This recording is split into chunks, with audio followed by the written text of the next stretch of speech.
ज्ञान के इस महासागर में आप सभी का हार्दिक अभिनंदन है।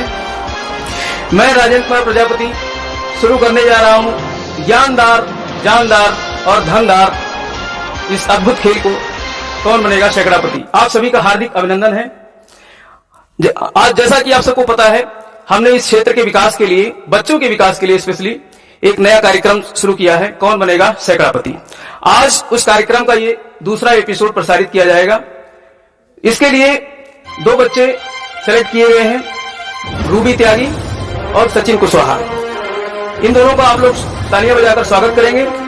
और जैसा कि हम लोग ज्ञापन क्लासेज में हम जो है अपने स्वलिखित, अपने द्वारा रचित एक प्रतिज्ञा डेली करवाते हैं, तो इस कार्यक्रम का प्रारंभ हम लोग उस प्रतिज्ञा के साथ ही करने वाले हैं। तो मैं इनवाइट करता हूं करिश्मा को। और मैं शपथ लेती हूँ कि विद्यार्थी मेरा धर्म है, मानवता की सेवा करना मेरा परम लक्ष्य है।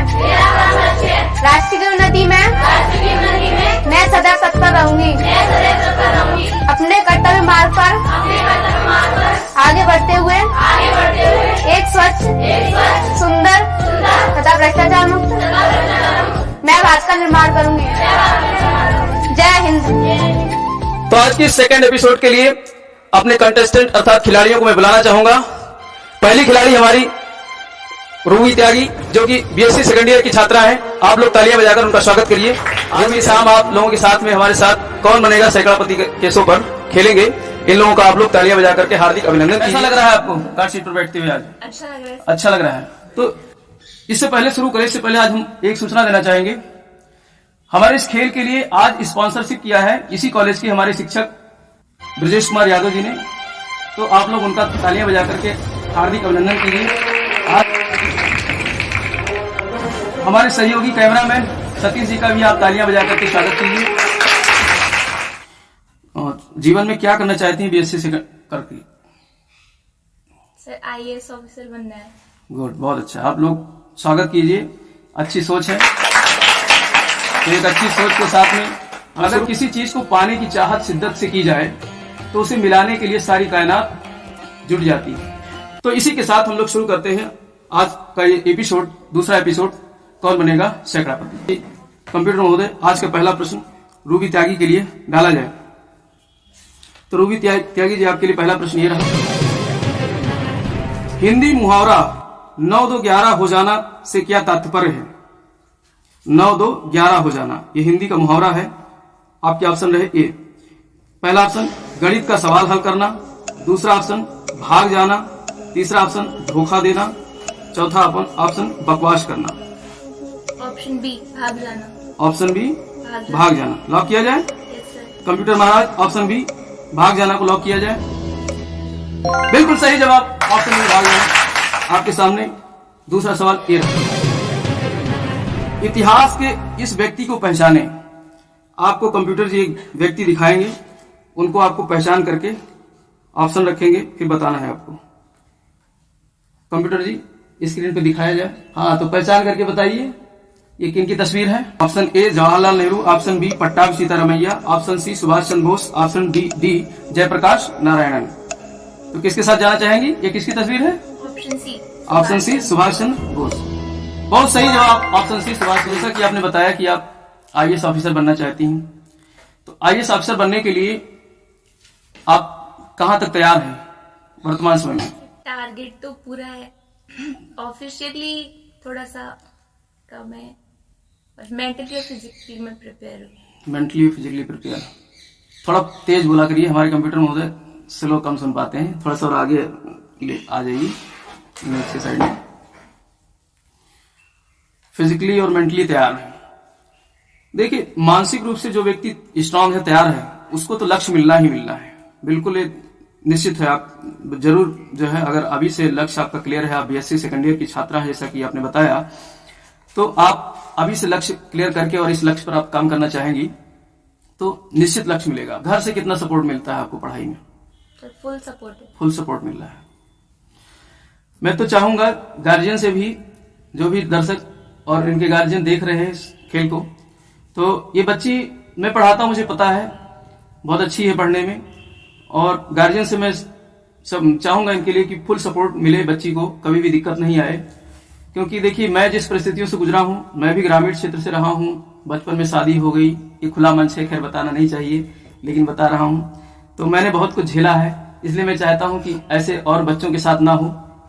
इसलिए जो है बचपन में शादियां नहीं होनी चाहिए, बहुत ज्यादा दबाव आता है बचपन में होने के बाद, शादी बहुत दिक्कत होती है। सब कुछ झेलने के बाद इसीलिए आज जागरूक करने के लिए हम इस मुहिम पर, इस मुकाम पर खड़े हैं, आप लोगों को जागरूक कर रहे हैं। तो चलिए शुरू करते हैं, खेल को आगे बढ़ाते हैं। अब आपके पास 2 मिनट का समय मिलेगा, आराम से सोच विचार करके प्रश्नों के उत्तर दीजिए। भाखड़ा बांध किस नदी पर स्थित है? ऑप्शन ए गोदावरी नदी, ऑप्शन बी सतलज नदी, ऑप्शन सी गंगा नदी, ऑप्शन डी कृष्णा नदी। आपके पास 3 लाइफलाइन हैं, तीनों लाइफलाइन अभी जीवित हैं। जब भी आपको शंका हो, दुविधा हो, तो आप लाइफलाइन का इस्तेमाल कर सकती हैं। कौन सा लाइफलाइन लेंगी? Audience poll. कंप्यूटर महोदय, ऑडियंस पोल लाइफलाइन को अंकित किया है। ऑडियंस, अब आपकी बारी है। प्रश्न एक बार फिर से मैं दोहरा देता हूं, उसके बाद में आप लोग इसका उत्तर कीजिएगा। भाखड़ा बांध किस नदी पर स्थित है? ऑप्शन ए गोदावरी नदी, ऑप्शन बी सतलज नदी, ऑप्शन सी गंगा नदी, ऑप्शन डी कृष्णा नदी। सतलज नदी। ऑप्शन बी के साथ जनता जाना चाह रही है, आपका क्या राय है? Option B. Option B. Computer महाराज, ऑप्शन बी को लॉक किया जाए। जनता बहुत समझदार है, भरोसा कर सकते हैं। बहुत सही जवाब, ऑप्शन बी सतलज, बहुत सही जवाब। आप 50 रुपए जीत रही हैं। आपके पास लाइफलाइन 50-50 अब 2 गलत जवाब आपके कंप्यूटर स्क्रीन से कट जाएंगे। आप जिसको कह रही थी कंप्यूटर महाराज ने उसी को काट दिया, किया जाए, जल्दी बताइए। Option B Goa. Option B Goa. Computer महोदय, ऑप्शन बी गोवा लॉक किया जाए। बिल्कुल सही जवाब। प्रश्न आपके स्क्रीन में रहा, इनमें से किस स्वतंत्रता संग्राम सेनानी को बूढ़ी गांधी कहा जाता है? ऑप्शन ए मातंगिनी हजारा को, ऑप्शन बी उषा मेहता को, ऑप्शन सी अरुणा आसफ अली को, ऑप्शन डी खान अब्दुल गफ्फार खां को। इतिहास का प्रश्न है sir. Option C Aruna Asaf Ali. Risk लेंगी, ऑप्शन सी के साथ में जाएंगी? अच्छा खासा गेम चल रहा है, हम तो कह रहे हैं आपके पास लाइफलाइन है। अगर आपको कॉन्फिडेंस नहीं हो तो आप लाइफलाइन का इस्तेमाल कर सकती हैं। और नहीं तो ऑप्शन सी। ऑप्शन सी के साथ अरुणा जाएंगे? आसफ अली। एकदम कॉन्फिडेंस के साथ है, रिस्क ले रहे हैं। अरुणा आसफ अली को लॉक कर दिया जाए। Yes sir. कंप्यूटर महाराज, ऑप्शन सी अरुणा आसफ अली को लॉक कर दिया जाए। ऑडियंस का रुख जानना चाहेंगे। ऑप्शन ए मातंग, तो ऑडियंस सही कह रही है, ऑप्शन ए मातंगिनी हजारा सही है। कोई बात नहीं, आप लोग तालियां बजाकर इनका स्वागत कीजिए। आप लेकर जाएंगे।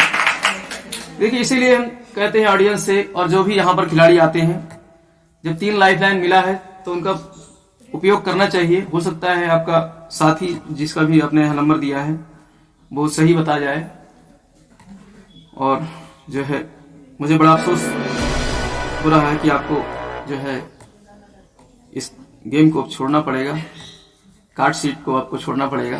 तो आपने देखा किस तरीके से यहाँ पर पहली खिलाड़ी हमारी जो अच्छी खेल रही थी, अच्छी खासी, लेकिन लाइफलाइन के होने के बावजूद भी लाइफलाइन का इस्तेमाल ना करते हुए और 7वें प्रश्न पे ही जो है गलत उत्तर दे करके और यहाँ से हार कर चली गई हैं। कोई बात नहीं, जिंदगी में जीवन है तो हार जीत लगा ही रहता है। अगर आप खेलेंगे नहीं, हारेंगे नहीं, तो फिर आप आगे बढ़ भी नहीं सकते। इसलिए जीवन में हारना भी जरूरी है, क्योंकि अगर हमेशा आप जीतते रहेंगे। मैं एक उदाहरण देना चाहूंगा। अमेरिका में एक कपल था, ठीक है, उसके पिताजी ने भारतीय ही थे और अमेरिका में शिफ्ट हो गए थे, और कभी भी जीवन में वो हारे नहीं थे। हिंदुस्तान में पढ़ाई के समय में या किसी भी फील्ड में हमेशा टॉप किया। जीवन में हार का उन्होंने कभी मुंह नहीं देखा, और उनकी नौकरी लग गई, अमेरिका चले गए, और वहां पर अच्छा खासा पैकेज था, काफी अच्छा पैकेज था, क्योंकि बहुत अच्छे लेवल पे उन्होंने अचीव किया था पढ़ाई करके। तो अमेरिका जब गए तो वहां पर एक बार क्या हुआ कि किसी प्रोजेक्ट को कर रहे थे, कंपनी ने प्रोजेक्ट दिया वर्क करने के लिए, और उस प्रोजेक्ट को जो टारगेट दिया था कंपनी ने, उस टाइम पे पूरा नहीं कर पाया।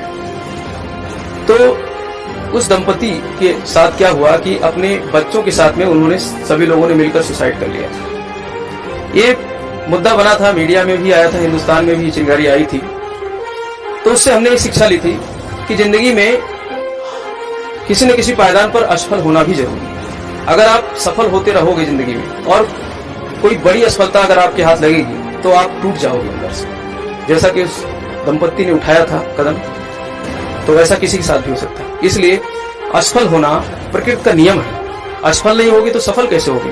कैसे सुख और दुख नहीं होगा तो कैसे आप सुख की पहचान कर पाओगे? जीवन में अगर सुख ही सुख रहेगा, दुख नहीं आएगा तो दुख की परिभाषा आप नहीं समझ सकते। रात है तो दिन होगा, अंधेरा है तो उजाला भी आएगा। जीवन में कभी अंधेरा है तो उजाला आना ही है। अगर ये दोनों चीजें नहीं हो तो फिर आप एक चीज की अहमियत को नहीं समझ सकते। इसलिए तुलनात्मक रूप से होना हर चीज का जरूरी है। तो इसी के साथ हम स्वागत करते हैं अपने दूसरे खिलाड़ी सचिन कुशवाहा का।